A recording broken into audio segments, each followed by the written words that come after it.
우리가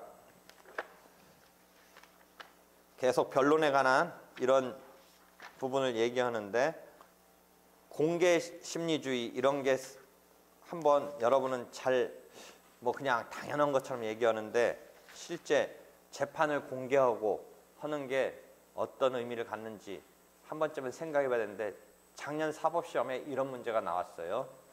아주 예상 바깥의 문제로서 당혹스러웠다는데 그런 거예요. 오히려 재판은 공개돼야 되는데 재판을 공개함으로써 오히려 싫은 경우가 있어요. 공개를 하는 의미는 공개를 하는 것은 재판을 공개 쌍방 직접 구술해서 공개를 하는 것은 어떤 밀실 재판에 의해서 부당하게 뭔가 남몰래 뭘 하는 이런 걸 막기 위한 어떤 그런 취지인데 공개되면서 예컨대 이런 거예요. 개인의 프라이버시나 어떤 영업비밀적인 다툼이 되는 사건을 봤을 때는 오히려 공개됨으로써 이 당사자들이 소송을 통해서 자기 분쟁을 해결받는 데 대해서 꺼려지는 요소로 작동을 해요. 공개가. 그래서 공개를 오히려 제한하고 해야 되는 필요성이 거꾸로 나오는 거예요.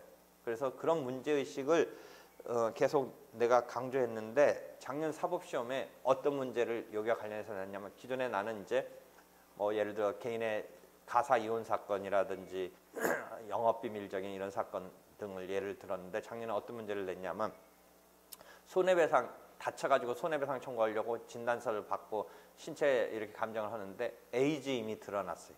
그래서 이 에이즈는 이 사건 자체에 있어서 우연히 이제 증거로서 내다 보면 드러나는데 사실은 감추고 싶은 거죠. 그랬을 때 그런 것을 감추고 비공개로 해서 어떻게 해보는 이런 방법을 소송법에서 생각해봐라. 이런 문제가 나와서 의외의 문제가 나왔었어요. 그런 것에 관한 것이 내 책 5-1의 공개심리주의로 있고 그 다음에 일반적인 심리 원칙으로서 아까 4대 심리 원칙 이에 이제 제일 중요한 원칙은 처분권주의와 변론주의라는 원칙을 우리가 들 수 있는데 어제 그림에서 당사자가 주도하거나 반대로 법원이 주도하거나의 그림에서 본안의 신청 단계에서 작동하는 처분권주의 설명했고 사실상 주장에서 작동하는 변론주의 설명했고 증거 신청에서 직권증거조사는 보충적으로 예외적으로 한다는 의미에서 변론주의가 작동하는 거 설명할 때 어제 처분권주의, 변론주의 설명했고 처분권주의에 대해서는 그간의 203조에 있어서 신청의 범위 내에서 판결을 해야 한다라는 어떤 그 조문을 통해서 하나 처분권주의 원칙이 표명되고 있지만 그 조문 갖고 해석에 의해서 탁 떨어지지 않는 여러 가지 타입을 갖고 우리가 이제 처분권주의에 의배되는지 아닌지를 살피는 게 단순 이행 청구에 대해서 상환 이행 판결이 되는지 현재 이행 청구에 대해서 장래 이행 판결을 할 수 있는지 등등이 문제가 됐죠. 그래서 그런 것이 문제가 되고 있고 그 다음에 어제 토지 인도 및 건물 철거에 대해서 피고가 건물 매수 청구권을 행사했을 때 건물 철거 청구와 건물 매수 청구권에 따른 건물 인도와 토지 건물 매매 대금으로서의 상환 이행 판결을 만약 한다라고 했을 때 그건 처분권자에 의배되지 않는다고 하지만 애초에 원고의 청구 취지 그 자체만으로는 상환 이행 판결을 내려주기에 부족하니까 예비적으로라도 그런 청구 취지를 끌어내기 위해서 성명해야 된다. 이런 얘기할 때 이미 설명을 했어요. 그 다음에 처분권주의를 건너뛰고 이제 변론주의에 대한 거는 여러분이 많이 공부를 했을 거예요. 유권대리의 주장 속에 이제 표현대리의 주장까지를 한 것으로 보아야 되는지 그 다음에 본인과 직접 계약을 체결했다라고 하는데 결과적으로는 어떤 대리인을 통해서 계약을 체결했을 때 본인과 직접 체결했다라는 식으로 주장만 펼쳤을 때 대리인을 통해서 계약이 체결됐다라는 것을 인정해주면 변론주의에 의배되지 않는 건지 등의 판례 사유 등에 있어서 그런 예컨대 점유취득에 있어서의 점유개시 사실은 꼭 당사자의 주장대로만 판단해 줘야 되는지 그렇지 않아도 되는지에 있어서 점유개시 시점 같은 것은 주요 사실인지 그 다음에 간접 사실인지 판례는 간접 사실로 보죠. 점유취득에 있어서 소멸시효에 있어서와는 달리 그래서 그런 판례에서 변론주의의 의배인지 아닌지 다루는 게 실제 시험에서는 주관식에서도 문제가 되고 객관식에서도 문제가 되죠. 그래서 그런 것이 잘 여러분이 정리가 됐었어야 돼요. 하여튼 제일 문제는 유권대리 주장 속에 무권대리 주장이 들어가 있는지 등등이 제일 자주 묻는 것이죠. 그래서 그런 변론주의가 민사소송법에서 제일 중요한 사실 주장에 대해서 포인트니까 평소에 항상 뭐 실무적인 뭐 변론주의에 의배되는지 안 되는지의 중요한 사례적인 판례를 익혀놓고 있어야지 시험에 적용할 수가 있겠죠. 그래서 변론주의 그 부분을 잘 익혀두도록 하고요. 그 다음에 실기한 공격방어 방법의 각하 성명 어제 건물 매수 청구권의 예로서 설명을 계속했던 부분이죠. 건물 매수 청구권은 그러니까 소송 도중에 있어서도 소송의 막바지에 행사되는 그런 특성을 갖고 있고 변론 종결 뒤에 원고의 건물 철거 소송이 확정돼서 원고가 승소했을 때 그것을 근거로 해서 집행을 하러 들어왔을 때 청구 이의의 사유로 삼아서 건물 매수 청구권을 이제 행사하겠다라고 하면서 청구 이의적인 이런 주장을 하는 게 어떻겠느냐의 문제가 있는데 결론적으로 판례는 괜찮다, 할 수 있다, 기판력에 의해서 차단되지 않는다라는 류의 것이 지금 우리가 토지 인도 및 건물 철거 청구 소송에 대해서 피고의 건물 매수 청구권을 둘러싸고 벌어질 수 있는 상황을 어제 다 한번 설명을 했죠. 그래서 실기한 공격방어법의 각하 149조 잘 이해하면 되고요. 그다음에 변론의 재개라는 게 있는데 우리가 변론을 종결한다라는 개념이 있을 때 종결한 변론을 그래서 판결로 가려고 하는데 종결됐다가 재개한다라는 조문이 142조에 있어요. 근데 이 변론의 재개는 법원의 재량이지 당사자에 의해서 요청된다고 반드시 해줘야 되는 건 아니다. 그래서 그렇지만 변론의 재개가 반드시 해줘야 되는 정도의 의무적인 것은 상황도 있을 수 있다. 그 변론을 재개를 통해서 주장하려는 것이 이 소송의 승패에 관건적인 아주 중요한 포인트가 되는 그런 주장이라면 재량이라고 해서 재개 여부를 요청을 무시하지 말고 재개해 줄 의무가 있다라는 판례 등등을 잘 익혀보세요. 그 다음에 변론을 재개해달라고 해서 그 재개하는 것을 가지고 실기한 공격방어 방법의 각하를 따질 때는 재개된 이후의 상황만 갖고 따지지 재개되는 상황을 감안해서 따지는 건 아니다라는 판례가 하나 나왔어요. 그러니까 우리가 변론을 재개하느냐 마느냐가 실기한 공격방어 방법의 관계에서 어떻게 따져야 되는지에 대해서 2010년 10월 28일 선고 2010-2053이 판결이 어떻게 했냐면 법원이 당사자의 변론 재개 신청을 받아들여 변론 재개를 한 경우에는 소송 관계는 변론 재개 전의 상태로 환원되므로 그 재개된 변론 기일에서 제출된 주장 증명이 실기한 공격방어 방법에 해당하는지 여부를 판단함에 있어서는 변론 재개 자체로 인한 소송 완결의 지연을 고려할 필요는 없다. 그러니까 우리가 실기한 공격방어 방법을 판단하기 위해서 소송의 완결을 지연시켜서 당사자가 고의가실로 시기에 늦게 제출해서 소송을 마무리하려는데 그 완결을 지연시켰다라는 요소가 돼서 실기한 공격방어 방법이 각하를 하는데 변론이 재개돼서 될 때는 변론이 재개됐다는 것은 마감됐던 것을 재개시키니까 완결을 무너뜨리는 건 분명히 이미 갖고 있는 건데 그랬을 때 그걸 감안하지는 마라. 재개된 걸 전제로 해서 지금 판단하는 속에서만 생각하지 재개되는 과정을까지를 생각한다면 당연히 완결을 지연시키는 상황이 될 확률이 무진장 높죠. 그러니까 재개 자체로 인한 소송 완결 지연은 고려할 필요가 없다. 이런 판례가 하나 나왔네요. 그래서 그런 정도 알아두시고요. 그 다음에 변론에 있어서 중요한 건 이제 아까 상계의 경우를 설명할 때 기판력과 중복제소를 끌어서 설명했는데 상계가 곳곳에서 이제 골치 아픈 존재예요. 여러분이 여러 가지 쟁점이 걸리는 골치 아픈 존재가 주체적인 측면에서 채권자 대의 소송이 골치 아픈 존재고 그다음에 객체적인 측면에서 중복제소 기판력에서 이미 얘기했던 일부 청구가 골치 아픈 존재고 또 하나 객관적인 이런 것을 둘러싼 상황에서 골치 아픈 존재가 상계예요. 그래서 상계에 대해서는 이미 지금 216조 2항의 기판력 부분을 이야기했고 그것 때문에 중복죄소에서 중복죄소로 걸어야 된다라는 이야기까지를 이야기했는데 이번에는 상계를 둘러싼 것 중에 하나 또 얘기한다면 형성권의 변론 종결시 이후 행사에서 건물 매수 청구권과 함께 잠깐 지나가면서 얘기했듯이 취소 해제는 기판력에 의해서 차단된다.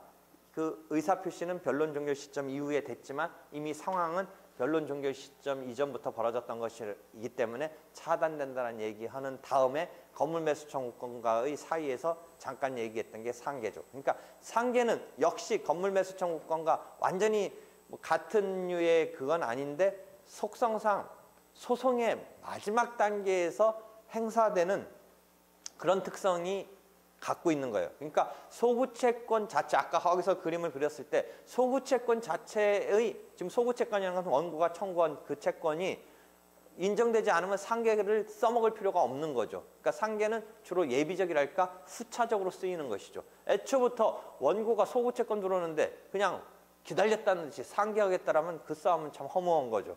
그러니까 애초에는 원고의 소구채권을 끝끝내 물고 늘어지다가 안 되니까 상계하겠다. 자기도 반대 채권이 있으니까 상계하겠다. 이런 식으로 치고 들어가는 게 일반적인 흐름이니까 상계의 경우도 건물 매수 청구권과 함께 패소가 어느 정도 원고의 청구에 대해서 대항할 카드가 끝난 상황에서 쓰일 수 있는 제출될 그런 상황의 특성이 있다. 즉 그래서 실기한 공격방어 방법이 가까이에서도 그런 배려를 해준다. 그런 특성을 고려한다의 이야기가 나오는 거죠. 건물 매수 청구과 상관없이. 그 다음에 변론 종결 시 이후에 비로소 행사된 점에 있어서도 상계의 경우랑 건물 매수 청구권이 차단되지 않는다. 원래 성격은 건물 매수 청구과 상계가 뭐 똑같은 그 방어 방법으로서 성격의 본질에서는 똑같은 건 아닌데 그 최후적으로 행사된다든지 뒤늦게 행사되는 그런 상황이 특성상 있는 것은 비슷한 상황이죠. 그래서 상계의 경우에 건물 매수 청구권과 함께 형성권이 변론 종결 시 이후에 행사된 예로서 등장하는데 상계권 역시 이제 행사하더라도 차단되지 않고 행사할 수 있다라는 것이죠. 그래서 상계에 대해서 그런 쟁점이 하나 기판력의 시적 범위에 있어서 나타나고 있고 지금 얘기하려는 것은 상계권 소송사 행사됐을 때의 상황이에요. 변론의 입장에서 이야기를 하는데 상계권이 소송사 행사를 됐는데 행사된 게 그대로 심리돼서 판결로 나왔는 것으로 가면 이제 기판력이 있겠느냐 없겠느냐 뭐 그런 문제인데 지금은 어떤 거냐면 상계권을 행사했는데 원고가 소를 취하한다든지 원고의 소가 부적부 각하됐다든지 아니면 이 상계권의 행사가 실기한 공격방어 방법으로서 각하된다든지 해서 그 쓰임새가 무용의 상태로 들어가는 이런 상황을 설정한 거예요. 그럼 왜 그런 상황을 설정하느냐? 소송상 비로소 소송 바깥에서 의사표시로 형성권으로서 행사하는 그런 것 등이 취소권, 해제권, 상계권 등이 소송에서 방어방법으로 쓰였을 때는 소송행위로서의 측면 말고 그 사법적인 의사표시로서의 사법행위의 측면을 어떻게 다룰 것이냐의 문제예요.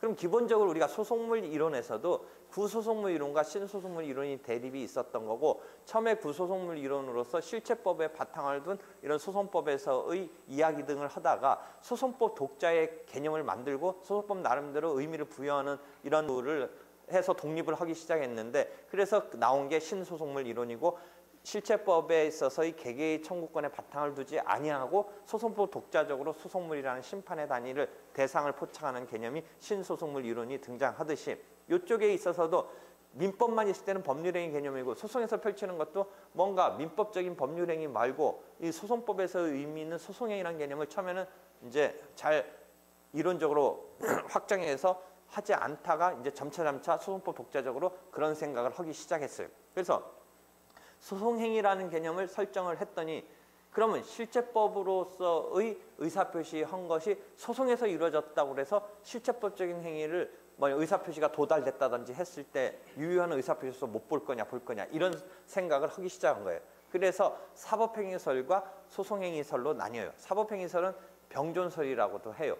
그래서 사법행위로서의 의미와 그다음에 소송행위로서의 의미도 같이 있다라고 보는 의미가 사법행위설 내지는 병존설이고 소송행위로서의 의미만 부착하는 게 소송행위설이에요. 그러니까 소송행위설은 소송법 독자적인 것으로 하고 실체법하고는 우리는 상관하지 않겠다는 입장이고, 사법행위설은 그런 실체법적인 속성의 그 성질을 그대로 반영을 해주는 거예요. 그래서 병존설, 그다음에 양성설이라는 입장도 있고, 그다음에 이제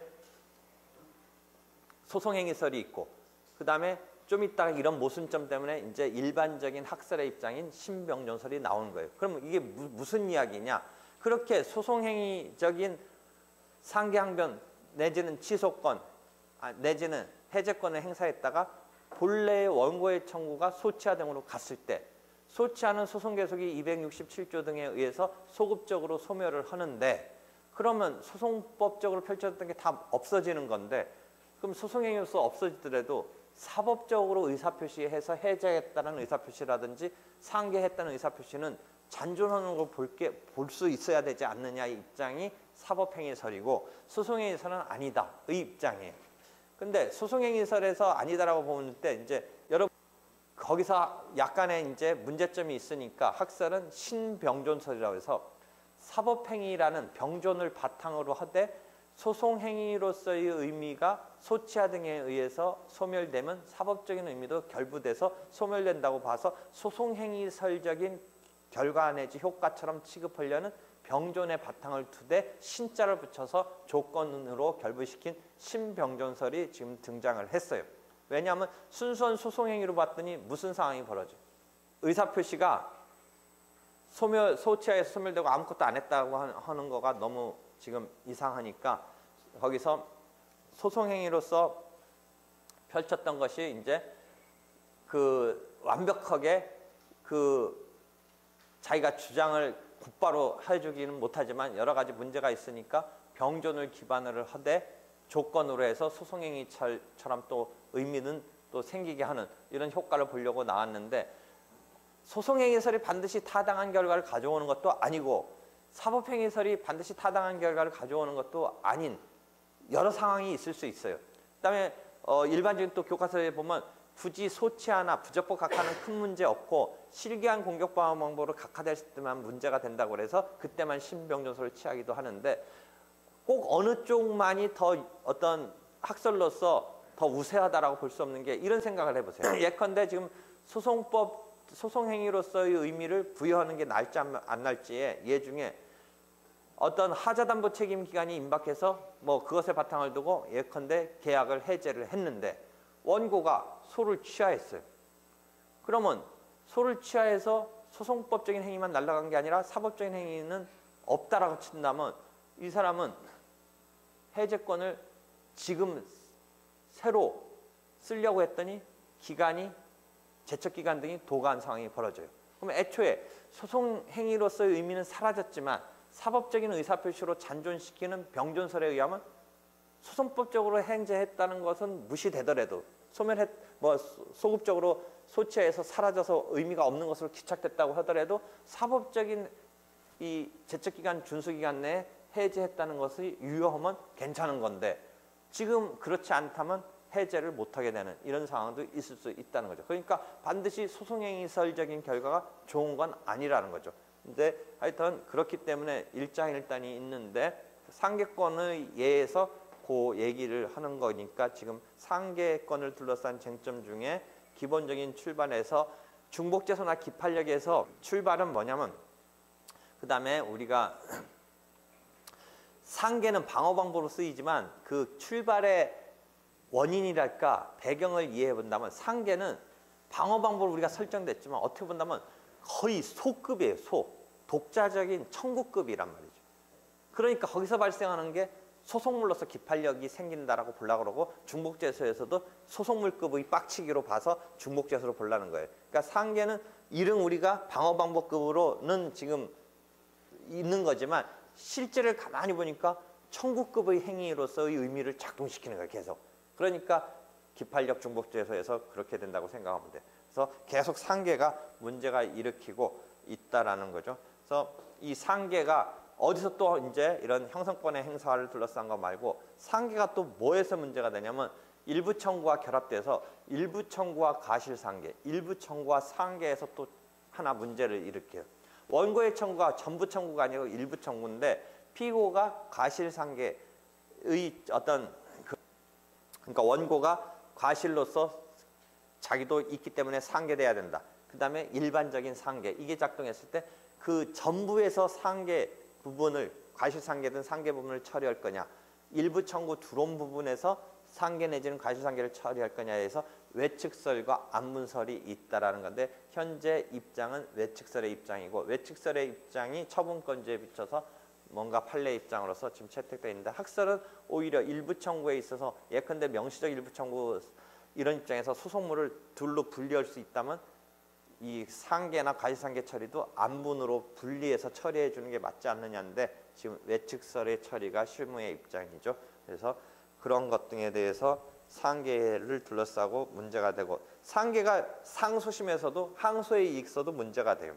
우리가 지금 항소심 얘기를 하는 김에 일반적으로 완전 승소자는 항소의 이익이 없다라고 그래요. 완전 승소자는.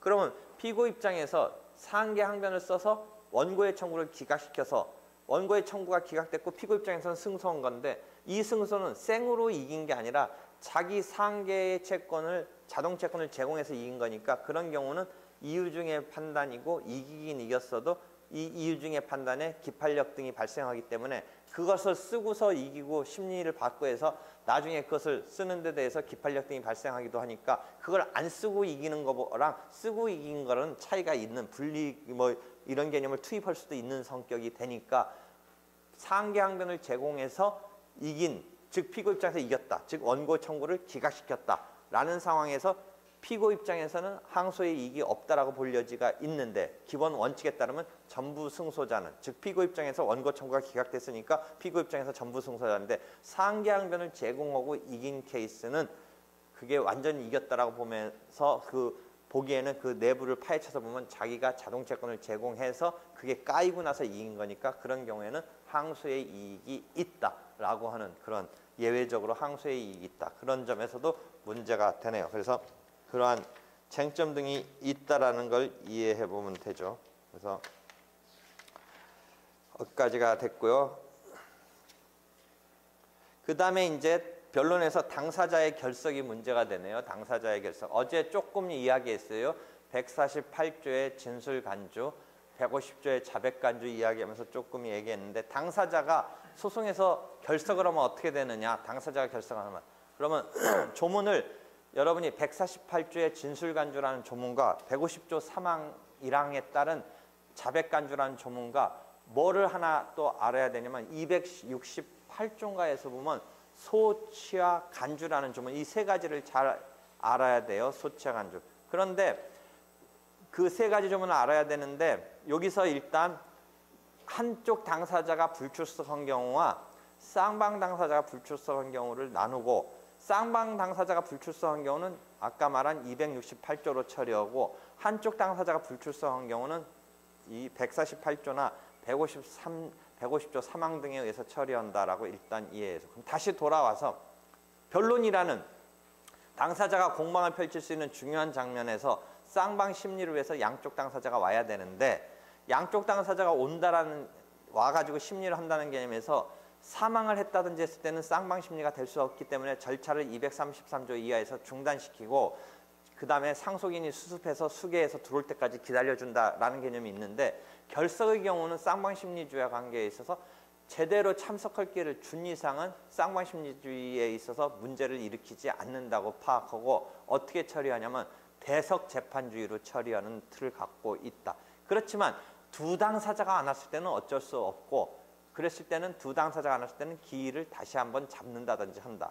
그래서 그런 두 가지 틀에서 쌍방 중에 한쪽이 안 왔을 때와 양쪽 다가 안 왔을 때는 일단 달리 우리가 취급하는데, 한쪽 당사자가 안 온 것에 대한 취급은 결석재판주의라는 틀도 있을 수는 있지만, 우리는 결석재판주의 틀을 갖고 있는 건 아니고, 출석한 사람은 그대로 준비서면 등의 소장 등의 자기 주장을 미리 써서 준비서면으로 예고해놨으면 그게 상대방한테 도달해서 내가 변론에서 주장을 펼칠 것을 예고해줬기 때문에, 준비서면 등으로서 제출해놓은 것은 상대방이 출석하지 않아도 주장할 수 있다라는 조문에 따른 처리와, 그 다음에 반대 당사자 출석하지 않은 자는 148조에 의해서 진술 간주로서 그자가 이미 제출한 그런 서면이 있다면 진술로 간주돼서 처리되고 그자가 제출한 서면이 없이 않았으면 자백 간주로 된다. 이런 틀이죠. 다시 봅시다.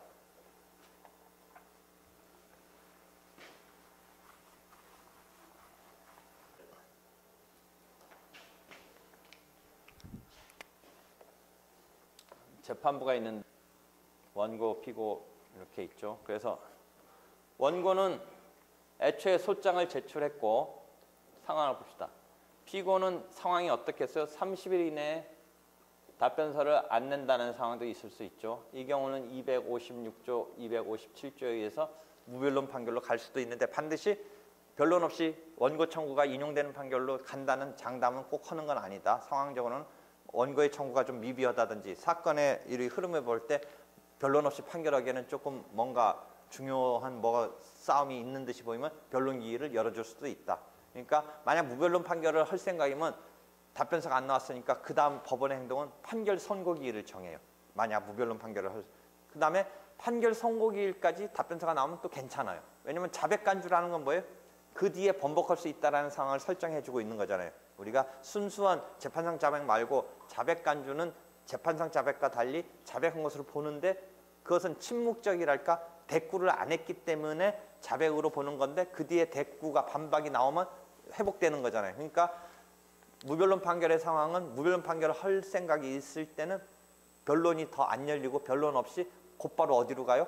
판결 선고 기일인 마지막 판결하는 기간으로 딱 들어가서 기일을 이제 잡아서 통지를 하는데 그 뒤에도 어떤 답변이 나와버리면 무변론 판결은 할 수 없게 되는 상황으로 가는 거죠. 한편 사건의 어떤 원고가 낸 어떤 소장의 상황이 퍼펙트하게 이렇게 자백 간주로 처리하지 못할 정도로 엉성하다든지 또는 사건의 어떤 분쟁의 속성이 좀 더 그냥 이런자의 무변론 판결하기가 조금 그런 사건이라고 보면 변론 기일을 열 수도 있다. 그러니까 무변론 판결을 반드시 하는 건 아니다라는 거죠. 그래서 변론 기일도 열 수는 있다라는 거죠. 그래서 이런 상황이 하나.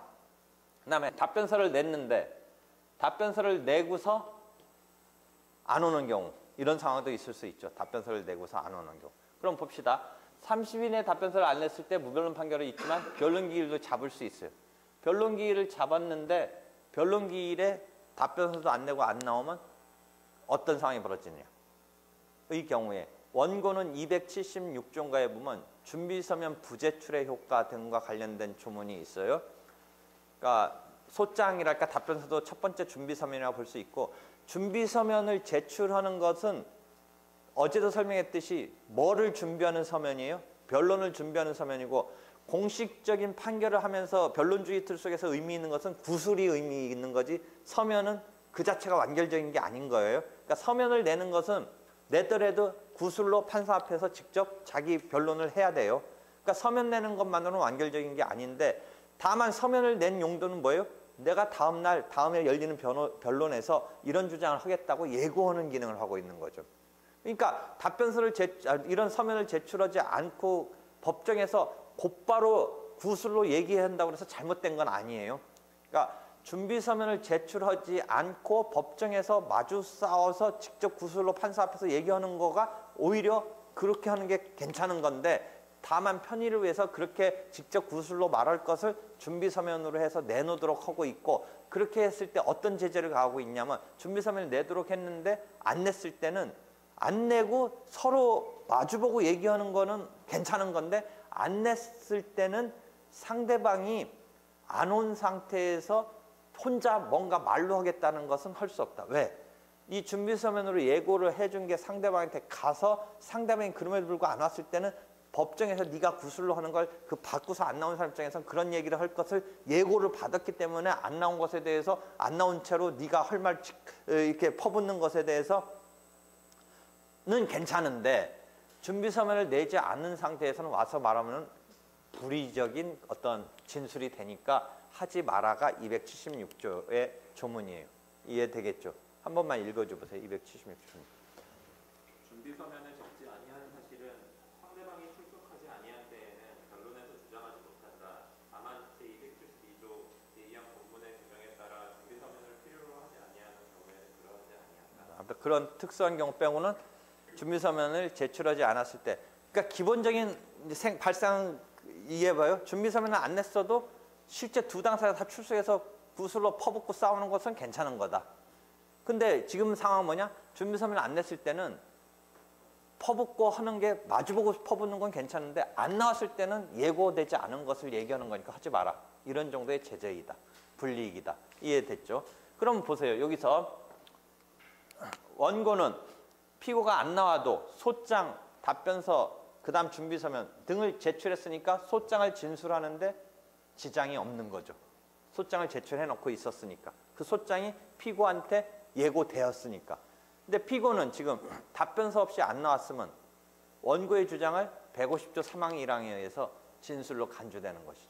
그래서 진술로 간주돼서 자백으로 간주돼서 원고의 청구에 개개의 요건 사실에 대해서 항목마다 자백간주돼서 그게 불요증 사실로서 다 인정되고 예컨대 1, 2, 3의 요건 사실이 필요해서 원고의 청구가 이루어진다고 할 때 1의 요건 사실에 대해서 자백간주, 2의 요건 사실에 대해서 자백간주, 3의 요건 사실에 대해서 자백간주돼서 이게 증명할 필요 없이 그래서 인정되면서 자백으로 간주되면서 원고의 청구가 형성이 돼가지고 원고 청구가 이기는 거죠. 그러니까 원고 청구가 개개의 자기 청구를 뒷받침하는 요건 사실을 소장에 주장하지 않았으면 원고가 승소할 수가 없어요. 설사 그런 상황이 돼도. 그러니까 원고의 주장은 소장 자체의 주장은 요건 사실 틀에 따른 자기 청구가 이 골격이 갖춰졌다는 전제하에 원고 승소가 나가는 거죠. 자백간주에 따라서. 원고의 소장에 등장하고 있는 자백간주를 할 것에서의 요건 사실 중에 일부 주장이 없으면 그게 자백간주라는 개념이 형성돼서 일부 지금 누락되어 있는 요건 사실이 갖춰지지 못하니까 그 부분에서 원고 청구가 승소가 안 나갈 수도 있는 거지 꼭 나가는 건 아니라는 거죠. 그러니까 원고가 제대로 주장했다는 전제하에 1, 2, 3의 요건 사실에 대해서 1번에서 자백간주, 2번의 요건 사실 자백간주, 3번의 자백간주가 돼서 그 1, 2, 3이 합쳐져서 원고의 청구가 인정이 되면서 원고 승소가 나가는 거죠. 한편 피고 입장에서 답변서도 안 나고 변론기를 잡아줬는데 답변서도 안 내고 안 왔을 때는 150조 3항과 1항에 의해서 처리되고 만약에 답변서를 냈는데 뭐 때문에 안 나왔을 때는 이때 148조의 진술간주에 의해서 처리된다라는 거죠. 148조 진술간주. 그러니까 우리가 1인의 결석의 경우는 등장시키는 조문을 276조와 150조 3항과 148조 등을 잘 조합해서 이 상황을 설정하면 되겠죠. 이해할 수 있겠어요? 한편 양쪽 당사자가 안 왔을 때의 상황은 이렇게 전개돼요.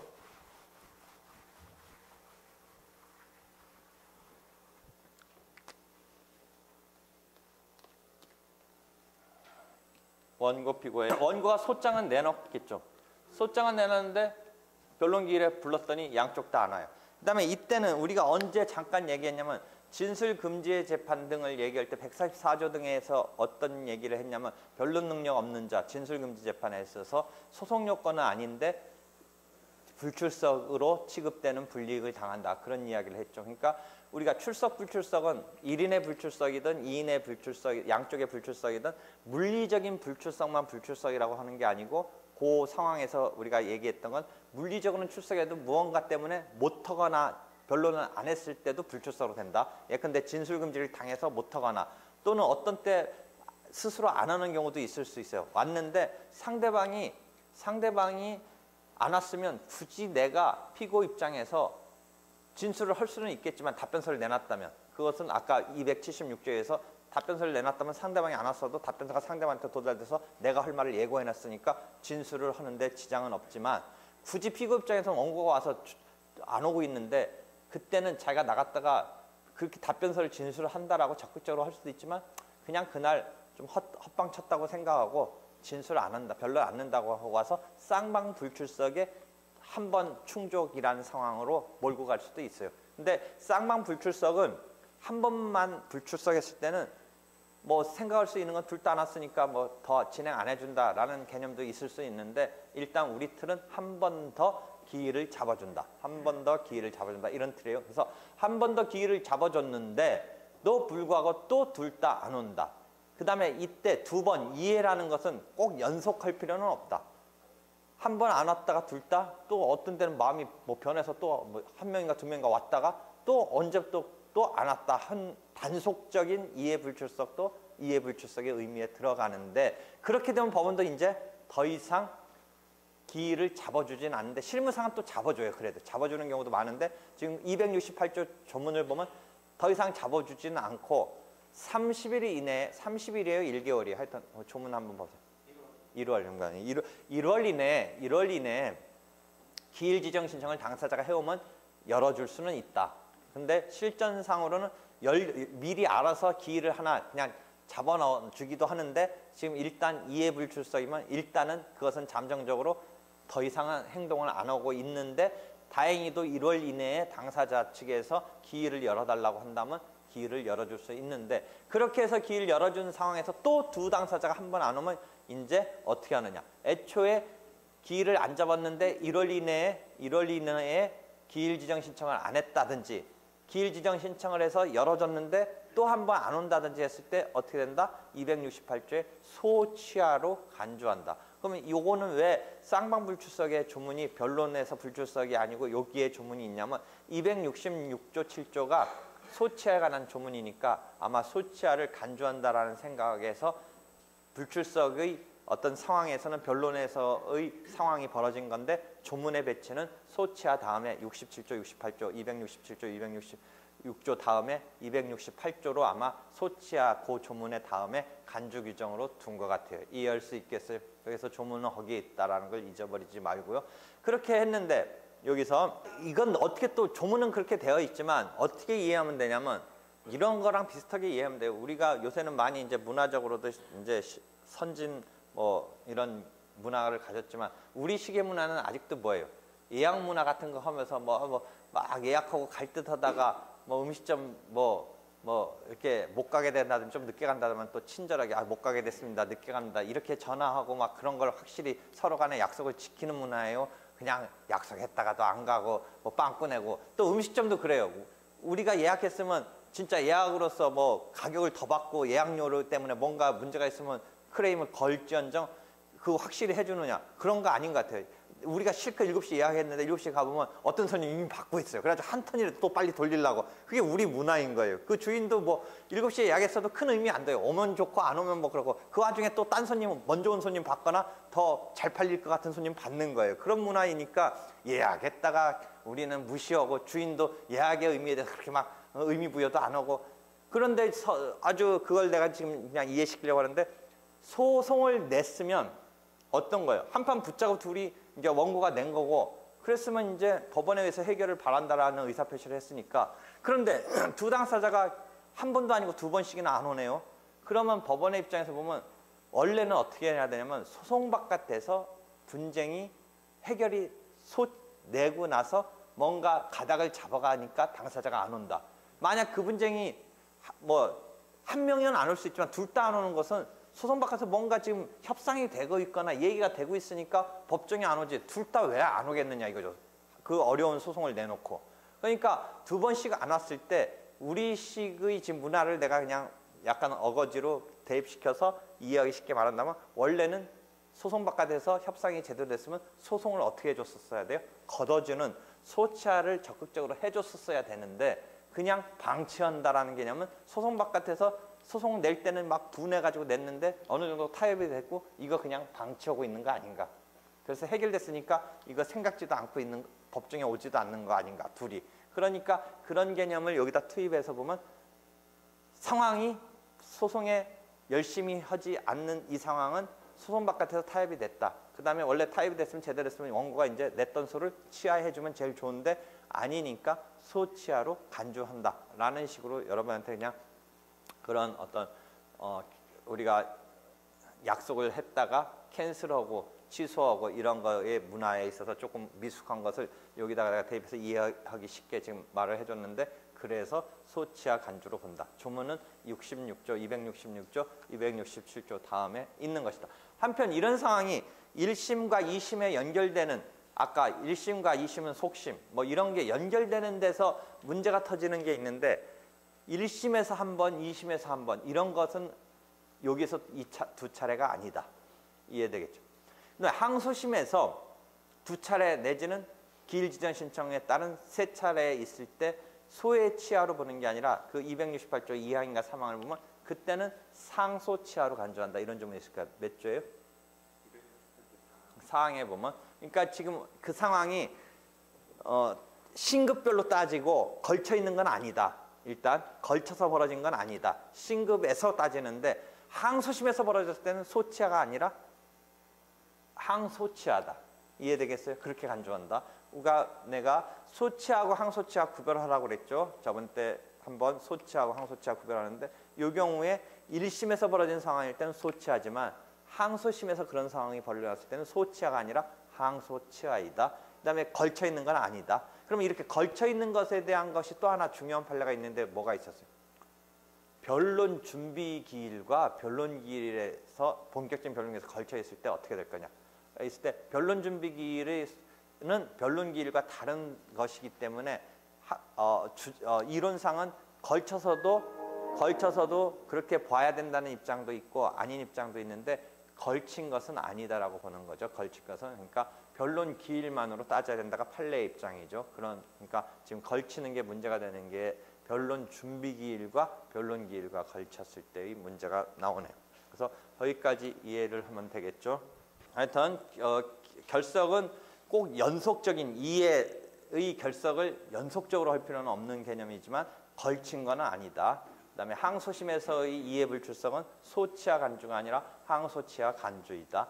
그다음에 하나 특이한 이제 상황이 벌어졌던 게 변론 준비 기일과 변론 기일에서 걸친 건데 하급심에서는 그것을 동일한 것으로 봐서 이해불출석 이 룰을 적용하려고 했는데 대법원에서 그렇게 볼 건 아니다라는 판례가 한 몇 년 전에 나왔는데 불러줄게요.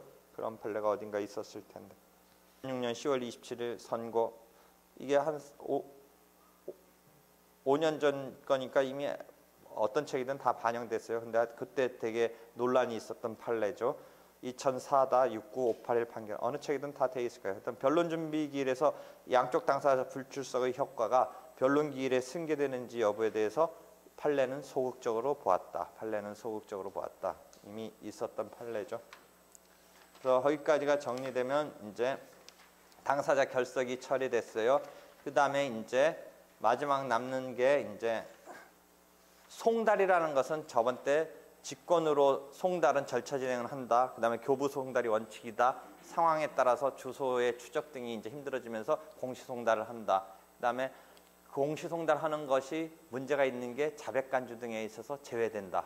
그것은 송달로서의 기능에 있어서 어떤 전달해야 되는 문서를 송달을 통해서 전달했다고 보기에는 그 기능이 의미가 거의 못하는 기능을 못하는 것이니까 그 문서를 수령해서 반박을 한다라는 것을 우리가 상정해서 뭔가 효과를 부여하는 게 쉽지 않으니까 우리가 무변론 판결이나 자백간주 등에 있어서는 공시송달의 경우를 제외한다라는 이야기할 때 송달에 있어서의 기본적인 이야기를 했어요. 그다음에 송달이 끝나면 이제 남는 게 변론서 소송 절차의 중단, 수계 이런 부분이 남는데 이것도 지금 앞에서 조금씩 이야기를 해왔네요. 233조 이하에서 절차가 중단되는 이게 당사자 변경하고도 관계되는데 당사자가 특정 승계, 양도, 양수 등에 의해서 승계되는 것은 81조와 82조의 참가 승계, 인수 승계가 있고 포괄적인 승계에 따른 당사자 변경은 직접적인 조문은 없고 절차적으로 중단되고 수계에 따라서 당사자가 변경된다라는 233조가 있는데 여기서 하나 중요한 건 238조인가가 하나 중요해요. 238조 등에 보면 소송 대리인이 있는 경우에 사망한 당사자에 있어서 소송 대리인이 있을 때는 중단에 대한 233조의 규정을 적용하지 않는다. 아마 그런 정도의 취지로 되어 있을 거예요. 맞나요?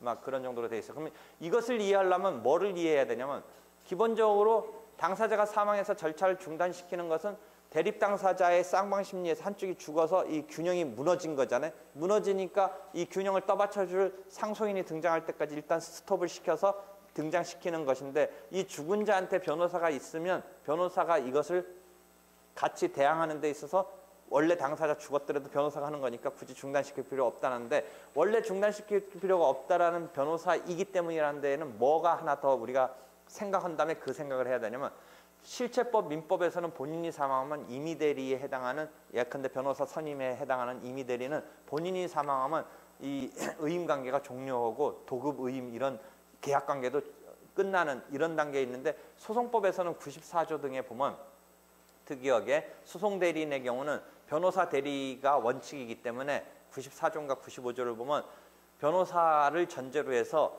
소송에서는 본인이 사망해도 대리권이 소멸하지 않는다는 특칙을 갖고 있어요. 95조의 4조예요.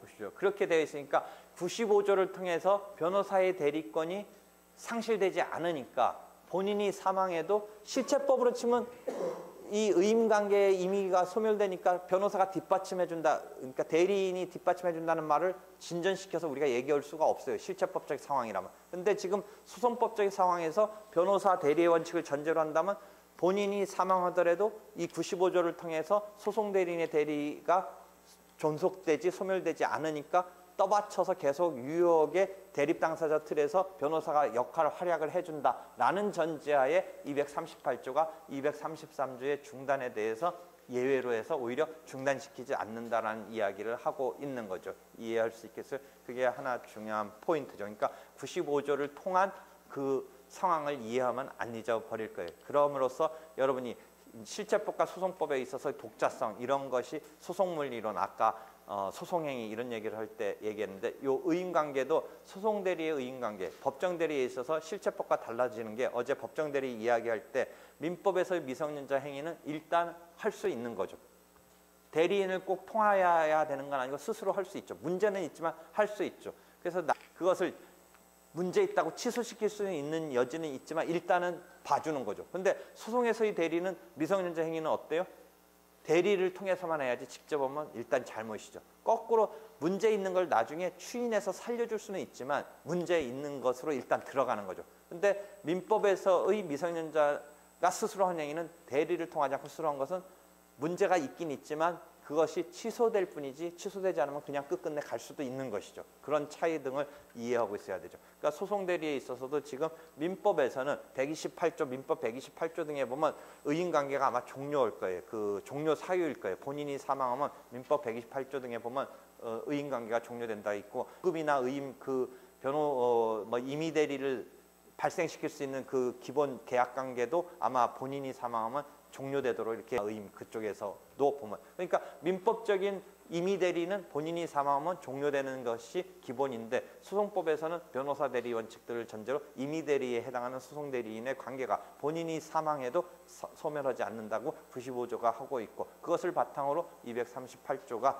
예외로서 본인이 사망하더라도 소송 절차를 중단시키지 않도록 세팅되어 있는 그런 상태에서 여러분이 중단, 수계 이런 것 등을 이해하면 되겠죠. 그렇게 해서 변론에 대한 설명이 일단 됐고요. 중단까지 해서 펼쳐졌네요.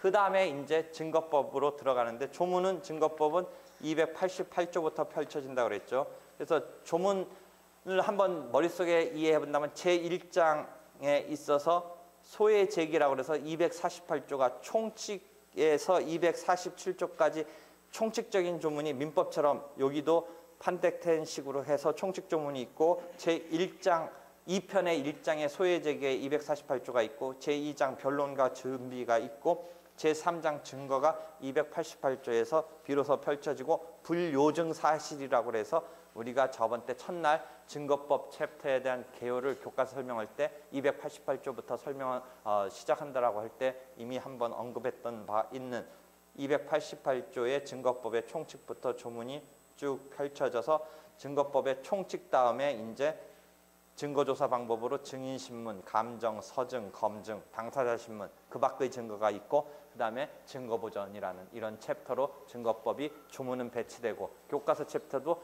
저번 때 설명했듯이 총론 있고 그 다음에 증명의 대상이 있고 그 중에 법규랑 경험칙 탈락시키고 사실을 끌고 가서 불료증 사실이 있고 이 불료증 사실을 해서 이제 증명할 사실에 대한 이제 시작에서 증거법이 시작하고 그 다음 챕터가 5가지, 6가지 증거 방법에 대한 조사가 있고 그 다음에 자유심증주의라는 것이 조문이 증거법에 있는 게 아니고 이거는 그쪽 재판에 있어서 재판하기 전에 심증에 따라 재판한다고 그래서 202조가 자유심증주의에 대한 조문이 있고, 그 다음에 자유심증주의 챕터가 끝나면 이제 증명책임에 대한 챕터가 있어가지고 증거법의 교과서 챕터가 그런 식으로 배치되어 있다. 조금씩 교과서마다 차이는 있을지언정 대충 그런 총론, 그 다음에 증명의 대상, 그 다음에 불요증 사실, 그 다음에 각종 증거조사 방법, 그 다음에 자유심증주의, 증명책임 이런 식으로 되어 있다는 건 설명한 바가 있으니까 이제 내일은 이제 증거법부터 시작해서 마무리하고 그 다음에 마무리 되겠네요. 내일로서. 오늘은 일단 여기까지 하도록 할게요.